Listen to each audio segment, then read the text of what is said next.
Cricket daily আপডেটে আপনাদের সবাইকে স্বাগতম। আজকের বড় খবর নিয়ে হাজির হয়েছি।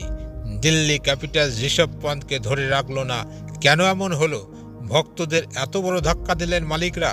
আজ এই বিষয়টি সম্পূর্ণ বিশ্লেষণ করব। পুরো ভিডিওটি দেখুন, কারণ এই তথ্য আপনার জানা জরুরি। বন্ধুরা, ঋষভ পন্থের নাম শুনলেই ভক্তদের হৃদয়ে এক অন্যরকম উত্তেজনা কাজ করে।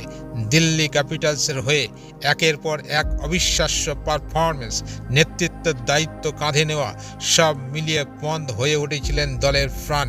কিন্তু এবার বড় ধাক্কা। 2025 সালের IPL মেগা নিলামের আগে দিল্লি তাকে রিলিজ করে দিল। জানা গেছে, দিল্লি ক্যাপিটালসের মালিক JSW ও GMR গ্রুপের মধ্যে এই সিদ্ধান্ত নেওয়া হয়েছে। দলের পারফরমেন্স, পন্থের ইনজুরি এবং ভবিষ্যতের পরিকল্পনা নিয়ে অনেক আলোচনা হয়েছে। এমনকি পন্থ নিজেও একটি ভিন্ন পথে যেতে চেয়েছিলেন। এমনকি ডিসির মালিক পার্থ জিন্দাল এক সাক্ষাৎকারে বলেছেন, আমরা অনেক আবেগ নিয়ে পন্থকে ধরে রাখতে চেয়েছিলাম, কিন্তু নিলামের বাজেটের সীমাবদ্ধতা আমাদের অন্য পথে যেতে বাধ্য করেছে। 2025 সালের নিলামে ঋষভ পন্থকে 27 কোটি টাকায় কিনে নেয় অন্য একটি ফ্র্যাঞ্চাইজি। এটি IPL ইতিহাসের সবচেয়ে বড় কেনাকাটা। দিল্লি ক্যাপিটালস তাদের রাইট টু ম্যাচ কার্ড ব্যবহার করতে পারত, কিন্তু এত বেশি দামের কারণে তা সম্ভব হয়ে ওঠেনি।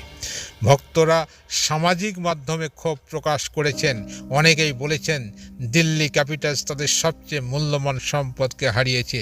অন্যদিকে ঋষভ পন্থ নিজেই একটি ভিডিও বার্তায় বলেছেন, দিল্লি ক্যাপিটালস আমাকে যে সুযোগ দিয়েছে তার জন্য আমি কৃতজ্ঞ।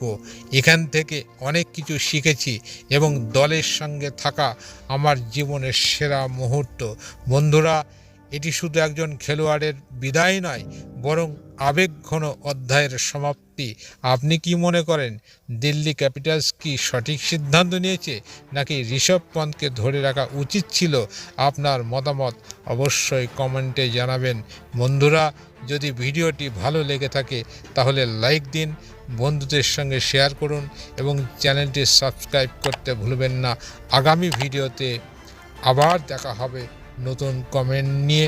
ক্রিকেট ডেলি আপডেটের সঙ্গে থাকুন। ধন্যবাদ।